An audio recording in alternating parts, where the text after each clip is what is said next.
So we start the Royal Rota this week with a question, and as there's no one else to answer it, it goes to you, Lizzie. Who is 94 years old and still rides horses? Oh, I can answer that question, but I wonder where you were going with that. Gosh, the Queen. Yes, yeah, indeed, which was one of the most interesting. You've got to wonder sometimes, why was that interesting? You know, the Queen, she likes horses, she's ridden them all her life, but there was something about the way that image captured lockdown, the Queen in Windsor being 94, still able to ride horses, still out and about. There was something that there was, just so interesting, wasn't there, about that picture? It's incredible, isn't it, that at 94, she still looks so at ease on a horse. We know she is passionate about horses and riding and has ridden throughout her life, but it is still really remarkable that at 94, she is still out and about riding. Now, everything got really sort of busy, didn't it? Sort of middle of the week, because it was reasonably quiet at the end of last week because of half term, I think, for William and Kate and all the rest of it. So do you want to just do your rundown, the Robinsons' Royal rundown, all the R's, and then we can sort of pick up and dissect some of those things that have been happening. It's still lockdown, it's eased, but not to the extent that anyone can leave their homes. So Charles and Camilla are still in Scotland, William and Kate are still in Norfolk, the Queen and the Duke of Edinburgh are still in Windsor. So what have they all been up to, Lizzie? So, as you say, there were 2 pictures released this week of the Queen out riding in Windsor in Home Park, which were lovely. We can talk about those a bit more. And she also celebrated the anniversary of her coronation this week, 67 years since the coronation on June the 2nd, 1953. Prince Charles had a really important launch of a new initiative called the Great Reset this week, and this is looking to the future post-pandemic and how we build back better and more sustainably as we come out of the coronavirus crisis. He's saying this is a sort of a positive that could come from this, is that we should seize this opportunity to do something good and look to a more sustainable future. There was a very poignant and moving message that came out overnight from the Duchess of Sussex on the George Floyd death and the subsequent protests that have been happening. It was quite a long speech, about 6 minutes, that was played at her former high school's virtual graduation ceremony. And the only other thing to mention is the Countess of Sussex has contributed a photograph to the Duchess of Cambridge's Hold Still photography project. Now, I used to give you a minute to do these things. I reckon you've just eaten up more than a minute there. And if I was running a bulletin like we sometimes have to do, I would have been saying time in your ear. But I think that probably shows just... You should be thanking me. You have to do less talking now. I've gabbled. Just how busy it all is. Well, exactly. I think that we should, as we should do in all royal things, we should do things in order of seniority. So should we start with the Queen? Let's start with the Queen. Let's start with the Queen. We could mix the 2 things together, really. The riding picture that you just spoke about, and I asked you about at the very top, but also the coronation, 67 years, wasn't it, since the coronation, so 1953. I mean, that's one of those pub quiz questions that people sometimes get wrong. When did the Queen become the Queen? Because obviously she became the Queen the second that her father died, but the coronation wasn't until a year later, and there are many sort of political reasons for that, as has been noted in The Crown on Netflix, if you've ever watched it. But nevertheless, 2nd of June 1953 is the Queen's coronation, and the pictures were quite something, weren't they? They were. There's some really nice details about the Queen's coronation. It was Prince Charles was the first child to witness his mother's coronation. He was only very young at the time, and there are pictures of him looking slightly bored in a... let's have a look at that shot of him now, because he was like this, wasn't it? He basically had enough of the 3-hour service, as I think it was at the time. 3 hours. It was almost 3 hours. It was a very long service, but it was also the first coronation to be televised. And I think around 27 million people in the UK tuned in to see that moment. Yeah, something the Duke of Edinburgh worked very hard on. But on that Prince Charles picture, on one side of him, you had his Auntie Margaret, the Queen's sister, Princess Margaret. On the other side, you had Queen Elizabeth, the Queen Mother, who, when you think about it now, only 18 months before that, she was the Queen Consort. And there she was, standing in Westminster Abbey, watching her daughter become, or being coronated or crowned the Queen. That must have been something for her, because I'm sure she was probably still grieving her husband, King George VI, at that time. Yeah, I mean, I think it must have been a huge day for all of them, particularly for a young queen. I mean, she was very young when her father died in 1952, and she took on the role. So I think it was a huge day for all of them. Yeah, and actually, I've read this before, that the 2nd of June 1953, unlike this year, when unusually in Britain we've had a very long spell of good weather, it was a very cool day, and there were actually some pictures of people under umbrellas and some coverings to protect them from the rain. So it wasn't the best day to be sitting out on the streets of London, waiting for the Queen to turn up in the state coach. And remember that time we went into the Royal Mews and we saw the gold state coach, and there were some amazing facts and figures there about how long it takes the thing to stop, because it's so heavy because of what it's made of, as the name suggests. And they have to start slowing it down some incredible distance away from the final stop, which always fascinates me. Yeah, you don't want to overshoot when you've got the Queen on board, do you? No, indeed. And she's spoken before, hasn't she? Remember she did that interview with Alistair Bruce on the BBC about the Crown and about the Coronation Day, and how she was talking about being very high up in that carriage, but also what a sort of uncomfortable ride it actually was. And something else we learned recently is that one of her favourite flowers is the lily of the valley, and that was in her bouquet on the Coronation Day. Wow! Yeah. So I mean, it was quite a day, and actually, we keep marking. It's in February every year when we mark sort of Accession Day, but this is Coronation Day, which is always kind of a year out. But 67 years since the coronation, so 68 years as Queen. I mean, she continues to smash those figures every single year, doesn't she? She does, and actually, it was quite lovely this year on Coronation Day. She actually had a winner. Horse racing winner at Kempton. Her horse First Receiver won. So you managed to tie together the story of the Queen on her horse at age 94 and the story of her coronation and the anniversary of her coronation on the 2nd of June. Yeah, and if you noticed on her headscarf that she was wearing when she was out riding at the weekend at Home Park, she actually had the jockey's skills on that headscarf. So we know how passionate she is about racing, and I'm sure she's absolutely thrilled that it's back, even though it's behind closed doors, that she can watch it again.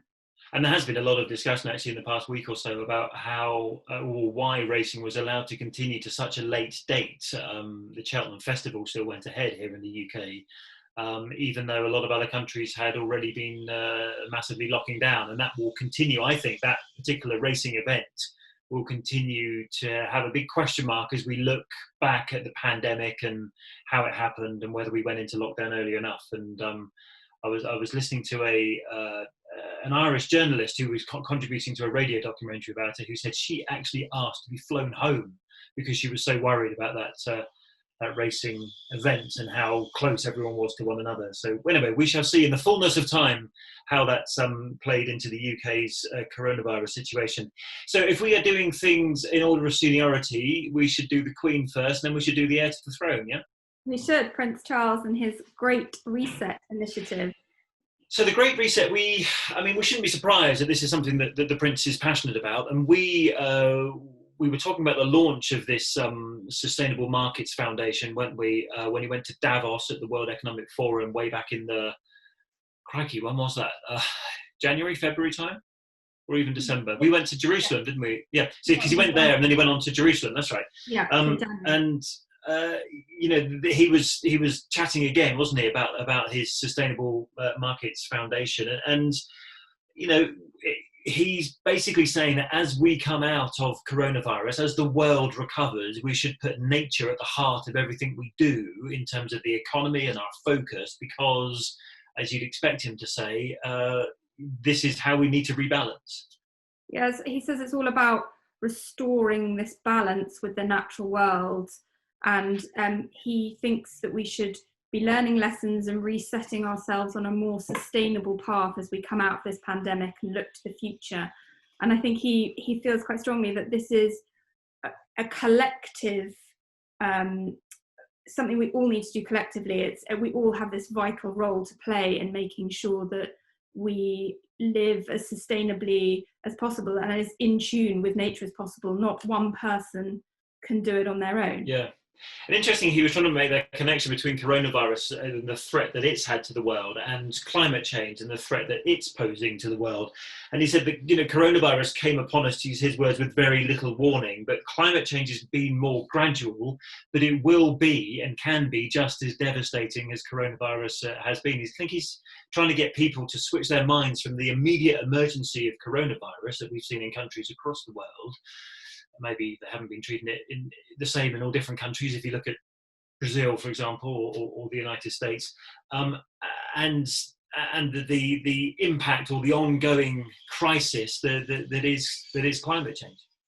And the other thing he said was that coronavirus doesn't sort of realise borders. There's no stopping coronavirus. It's spreading and affecting everybody. And to that end, we should all be working collectively as a world to combat these challenges.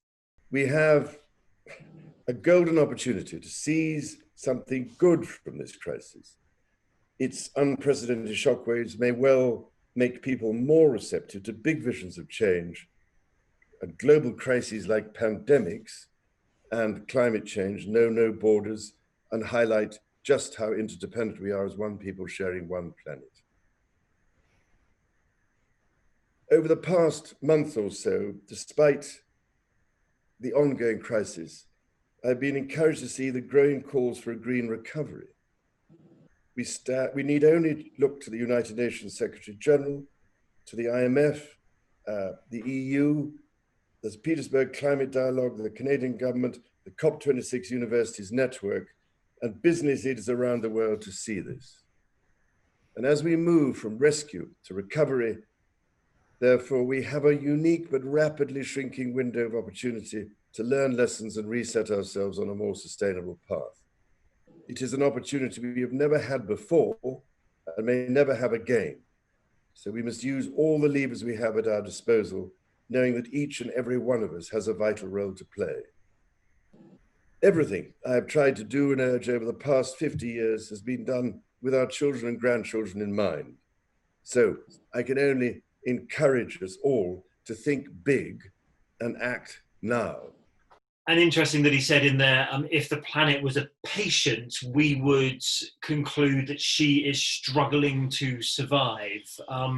So, I think he sees an opportunity in this crisis to refocus the world's minds. He mentioned, for example, the Canadian government and other organisations such as the United Nations that have also said that nature, a green recovery should follow from all of this. And as he told us, remember that interview he did with us when we were in Malta recently? He says, why am I doing this? I'm doing it for my children. I'm doing it for your grandchildren. I'm doing it for everybody's grandchildren.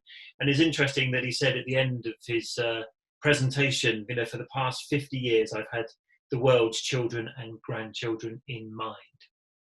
I know, and he's right. That is what this is about. It's about putting the future generations and the world that they're going to live in first. Yeah. Now, our seniority order: Queen, Prince Charles.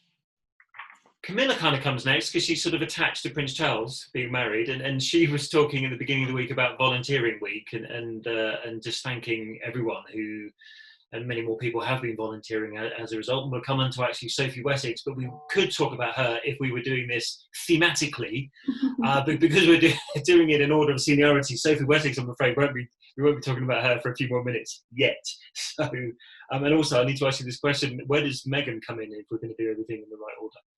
Well, they below or above Sophie? Below has to be. It's not royal. Well, they Harry's still. Harry would retain Okay. position. Well, listen, I haven't got an answer to that, so I don't know what we do. So we'll find out in a minute. Should we do Camilla then? So speaking, wasn't she, about volunteering week? So let's have a listen to what she had to say. Whether you've been volunteering for decades or are newly on call, you are all the thoughtful people giving your skill, your energy and your time to support and care for others. The past weeks have seen a surge in volunteering, the like of which few will be able to recall.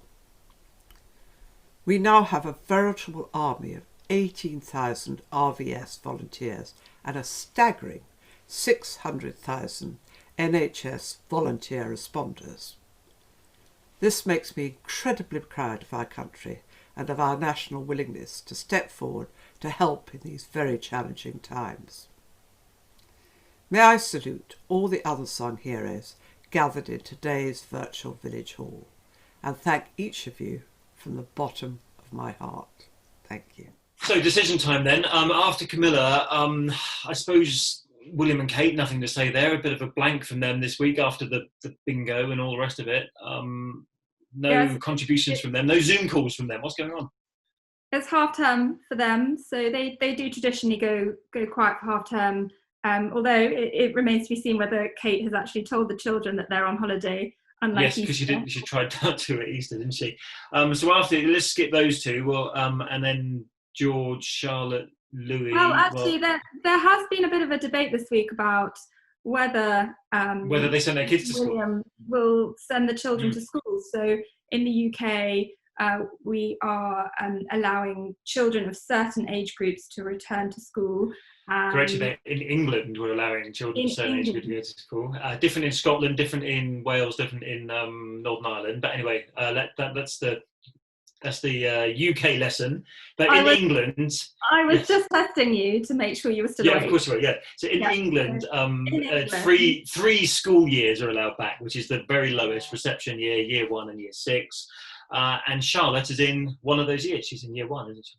She is, but her brother George is in one of the years that is not going back yet. So there's been some debate as to whether the Cambridges will send their children back, and Kensington Palace are not commenting on what they've decided to do. Yes, all requests for information about what they're doing about their children were met with silence. So we can't enlighten you about whether Charlotte is back to school at Thomas's of Battersea or whether they're still in Norfolk. I imagine they're still in Norfolk, and actually, as a lot of people know, actually I've got friends who've got 3 children, and one of them's eligible to go back because the other 2 aren't. They're not sending any of their children. They said it would just be too disruptive to be sending one of them and keeping the other 2 at home. So maybe that's the decision that William and Kate have made. So George, Charlotte, Louis. The next one really is Harry, and although we didn't hear from him this week, we have heard from his wife. We have, yeah. We had as I said earlier, this not royal, but we're going in order of accession to the throne. So she shared a video message that she'd recorded herself talking about the death of George Floyd, and this was played at the virtual graduation ceremony of her former high school in LA, Immaculate Heart High School, and it lasted about 6 minutes, and I thought it was incredibly, it was very moving, and she seemed very sort of upset by what is going on, which is understandable.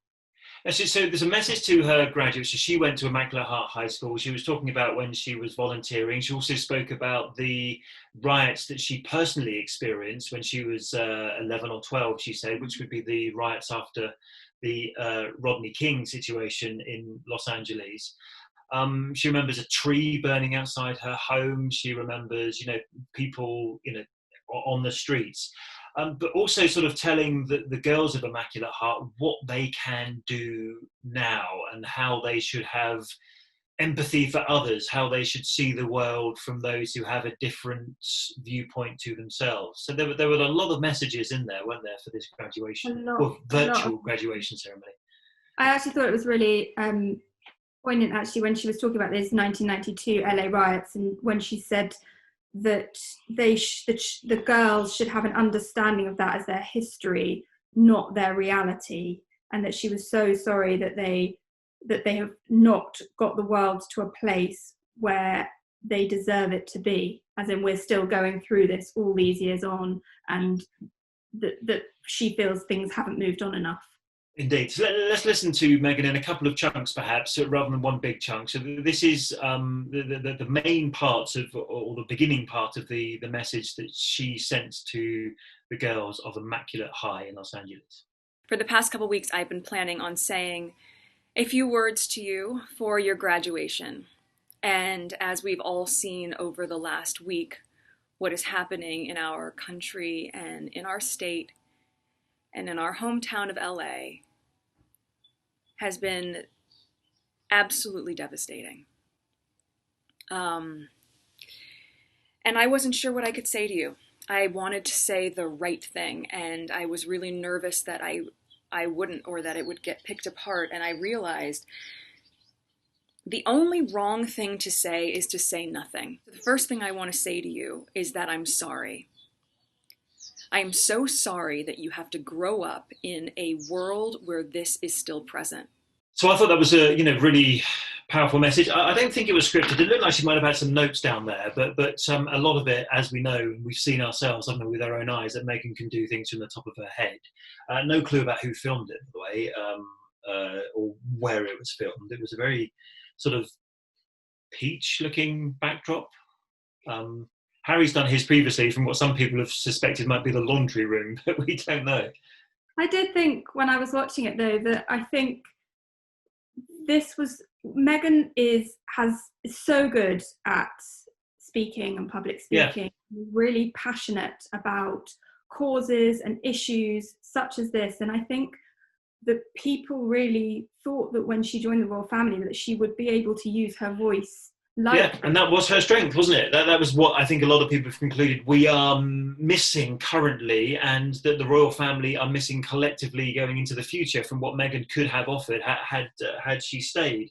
And I thought it was quite interesting how she spoke about, people have said before, we've rebuilt and we've rebuilt. Well, we've got to keep rebuilding until the thing is rebuilt, she said, looking to the future. So let's listen to the bit where she was talking to the girls about their future and how they can make a difference. And there's an interesting part that maybe we can pick up on afterwards, where she speaks about, you're about to turn 18, you can use your vote. And we know what's going on this year in America is there's a presidential election. I know that this is not the graduation that you envisioned. And this is not the celebration that you imagined. But I also know that there's a way for us to reframe this for you and to not see this as the end of something, but instead to see this as the beginning of you harnessing all of the work, all the values, all the skills that you have embodied over the last 4 years, and now you channel that. Now all of that work gets activated. Now you get to be part of rebuilding. And I know sometimes people say, how many times do we need to rebuild? Well, you know what? We are going to rebuild and rebuild and rebuild until it is rebuilt. Because when the foundation is broken, so are we. You are going to lead with love. You are going to lead with compassion. You are going to use your voice. You are going to use your voice in a stronger way than you've ever been able to. Because most of you are 18 or you're going to turn 18, so you're going to vote. You are going to have empathy for those who don't see the world through the same lens that you do, because with as diverse and vibrant and open-minded as I know the teachings at Immaculate Heart are, I know you know that Black Lives Matter. And I think we could have expected Meghan to say something, given people with influence, given people who are famous or carry a certain amount of weight on social media have all been contributing to this debate that's been going on since the death, or we should say murder, of George Floyd in America. And what did you think about the vote thing? Because we know before that Meghan has said in a public forum that she didn't support Donald Trump as a politician. She wasn't, let's be clear, because I've had some criticism on social media for this, she wasn't saying don't vote Trump. But I think if we're to put the sort of join the dots, you're kind of left with the impression that that's what she was at least hinting, inferring. I don't know. I mean, there's lots to discuss there. I mean, she's obviously been very careful not to say anything about her political views. And we should be clear, she definitely didn't say that, but our job is to do informed reporting, and given everything we've known that Meghan said before, they are inevitable conclusions that will be drawn.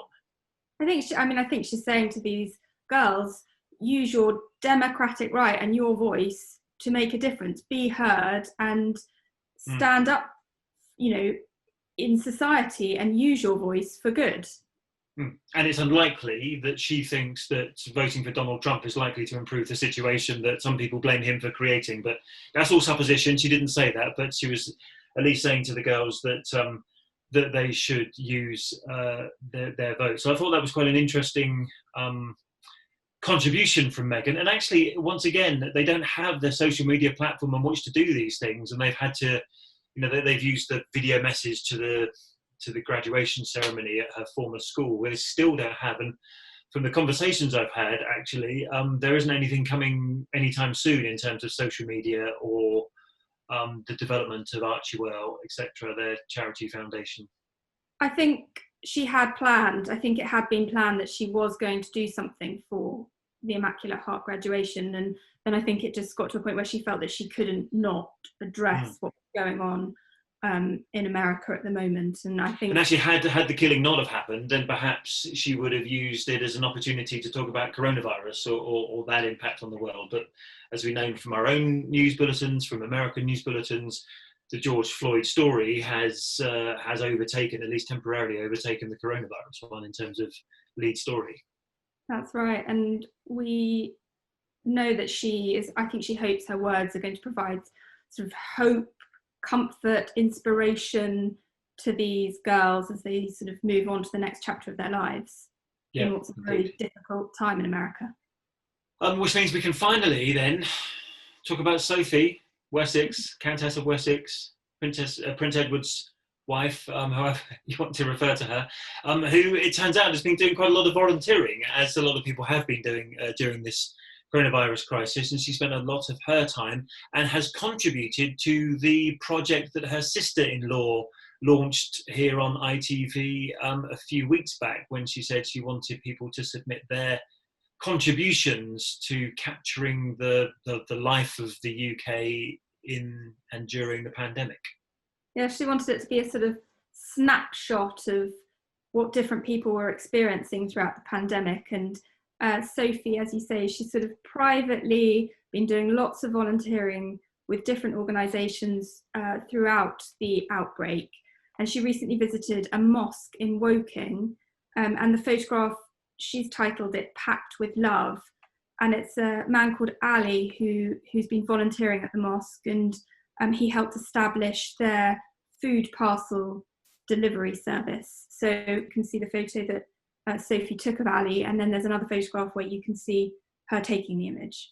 Yeah, and actually I've been to that mosque in Woking, which is just outside of London, many years ago to do an interview, but it is actually quite a big mosque and one of the biggest in that area. And actually, I suppose not a million miles away from where she and Edward live at Bagshot Park, which was why they chose that location. But I do think it is quite an interesting contribution actually from the Wessexes to everything that's been going on.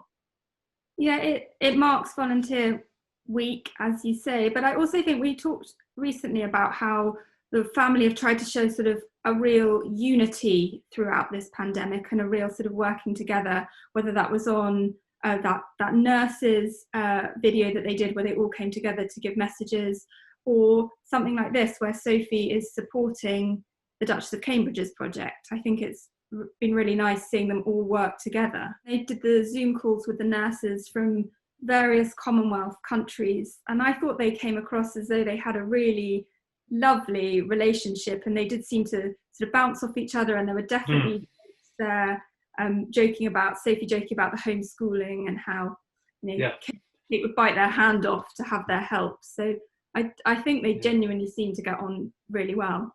Yeah, I wonder, it's like I say, if that is what some people might have thought would have happened with the sister-in-laws, as opposed to what is their relationship? She's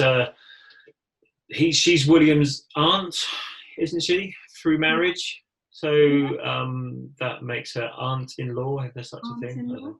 Her husband's aunt. Anyway, they seem to be getting on very well.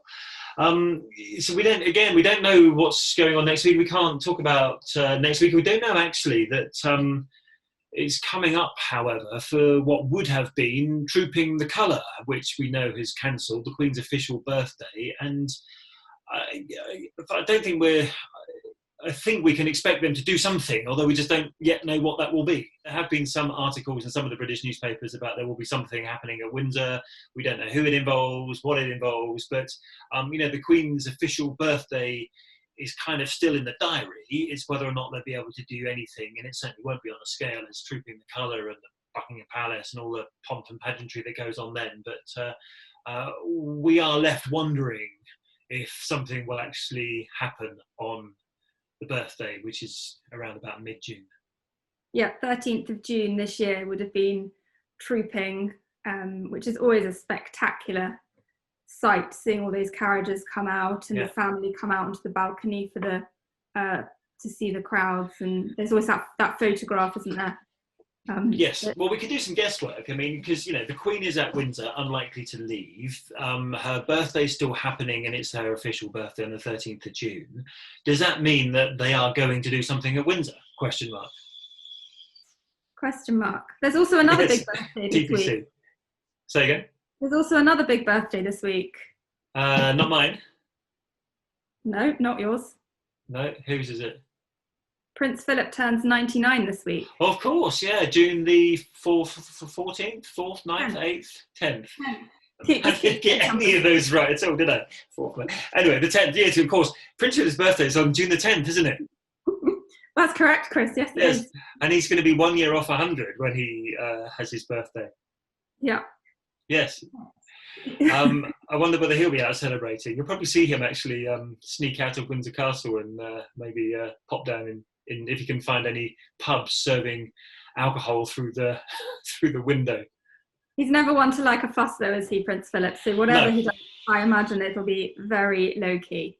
It might even involve some carriage. Have there been any pictures of him carriage riding since he moved to Windsor? So none at all, because we saw some pictures of him last year, didn't we, around the time that Archie was born. But certainly all we've had from him at Windsor is that message a few weeks ago thanking all the hard-working scientists and postal staff and trash collectors, or bin men as we say in the UK. Yeah, that very rare message. We don't often hear from the Duke of Edinburgh anymore, but let's see. I mean, he's got a birthday. The Queen's got an official birthday. Maybe they'll put two together. Let's find out. And of course, we will bring you that news if we have it on this podcast and dissect it accordingly. My earpiece keeps coming out, which is how I listen to you without the rest of the house having to listen to you as well. But I'll stick it back in for now. Lucky them. Yeah, exactly. Yeah. It just means that I can hear you and no one else has to. So. Although they probably can hear me waffling away.